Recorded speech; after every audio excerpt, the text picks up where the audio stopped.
सागर रक्षक दल के जवानों को अपॉइंटमेंट लेटर दिए। सूरत सिटी पुलिस ने नए नियुक्त सागर रक्षक दल के जवानों को अपॉइंटमेंट लेटर दिए और एक इंटरेक्शन प्रोग्राम भी आयोजित किया। सूरत सिटी पुलिस ने पुलिस कमिश्नर वाबांग जमीर की गाइडेंस में पुलिस हेडक्वार्टर के कम्युनिटी हॉल में नए नियुक्त सागर रक्षक दल के जवानों के लिए एक डायलॉग प्रोग्राम ऑर्गेनाइज किया, जिससे 50 सागर रक्षक दल के जवानों को अपॉइंटमेंट लेटर दिए गए और उनके काम करने के तरीकों के बारे में समझाकर गाइड किया गया। नए नियुक्त जवानों को बधाई देते हुए additional police commissioner Mahendra Bagadia ने कहा कि गुजरात में पूरे देश में सबसे लंबी 1600 किलोमीटर की कोस्ट लाइन है। इन समुद्री इलाकों की सुरक्षा न सिर्फ देश की सुरक्षा के लिए बल्कि देश की आर्थिक स्थिरता और तरक्की के लिए भी जरूरी है। इस फोर्स में तट के स्थानीय लोगों को शामिल करने सरकार के फैसले का स्वागत करते हुए उन्होंने कहा कि स्थानीय निवासी समुद्री हालात और भौगोलिक माहौल से परिचित है, इसलिए वे देश के बॉर्डर गार्ड के तौर पर फर्स्ट लाइन ऑफ डिफेंस की सबसे अच्छी भूमिका निभा सकते हैं। जवानों को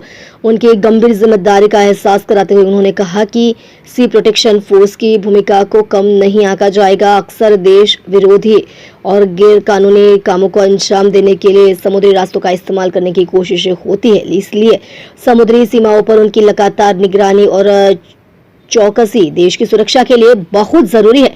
deputy commissioner of police Shefali Barwa ने कहा कि राज्य सरकार ने सागर रक्षक दल के लिए 50 सीटें मंजूर की थी। जनवरी 2026 से इसकी भर्ती प्रक्रिया शुरू करने के बाद योग्य कर्मचारियों को हेडक्वार्टर में ट्रेनिंग दी गई, जिससे उन्हें आपदा प्रबंधन, समुद्र नियमन और आपदाओं के दौरान प्रभावित लोगों को बचाने की ट्रेनिंग दी गई। इस मौके पर additional commissioner of police sector 1 Balram Meena, additional commissioner of police crime doctor Karanraj Vakila, additional commissioner of police traffic Sajjan Singh Parmar, police अधिकारी और कर्मचारी और नए नियुक्त सागर रक्षक दल के कर्मचारी मौजूद थे।